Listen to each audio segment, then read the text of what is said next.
Well, it's great to kick off the new year with a fresh start, and for some people this could mean a new home. Whether that's to downsize or upsize or just relocate, lots of Aussies are looking to sell in the next few months. For more, we're joined by Ben Kingsley from the Property Couch podcast. Ben, good to see you, mate. G'day. Look, let's talk about the trends for this time of the year. What are you seeing? Yeah, look, this is the time of year where we actually pause and think about our big changes that are going to occur. And one of the biggest changes is the house that we've got right now and the location we're living in, the right for us, or are we ready to sell up and move on?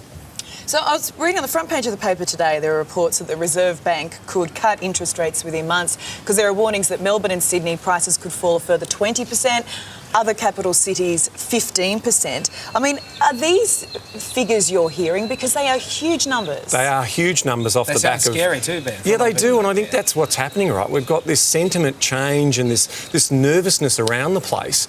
Now, so it could be self-fulfilling if we actually all believe it and then we all start to panic. We don't need to panic. You've got to understand that this has been a manufactured correction. So the regulators have stepped in when the market was going crazy and they've really limited borrowing power. By doing so, that's stopped this momentum. We're seeing a reasonable correction in the marketplace. So the Reserve Bank to potentially lower interest rates is actually a good thing, because what it'll mean is that borrowers will have that little bit more borrowing power and we'll see that market stabilise. But I mean, how much lower can interest rates go?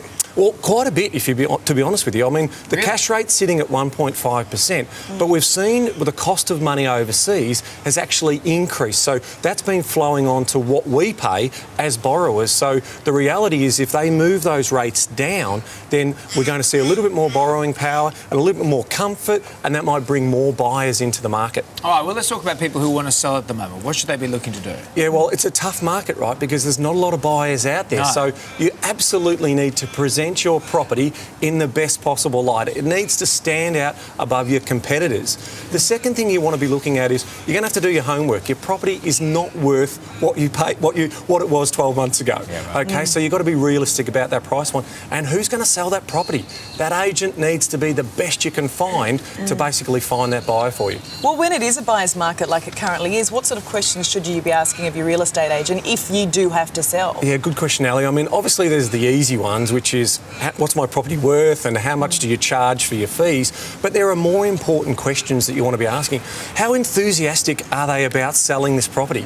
I mean, if they're not enthusiastic, it's going to flow through in terms of how they look after the buyers coming in. So that's number one.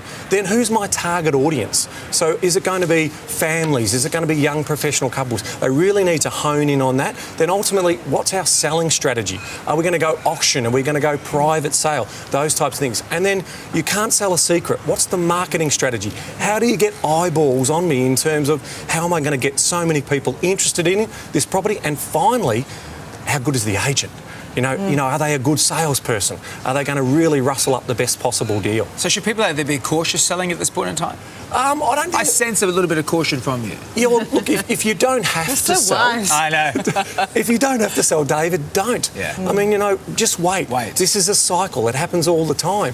But for people who are looking to upsize, seriously...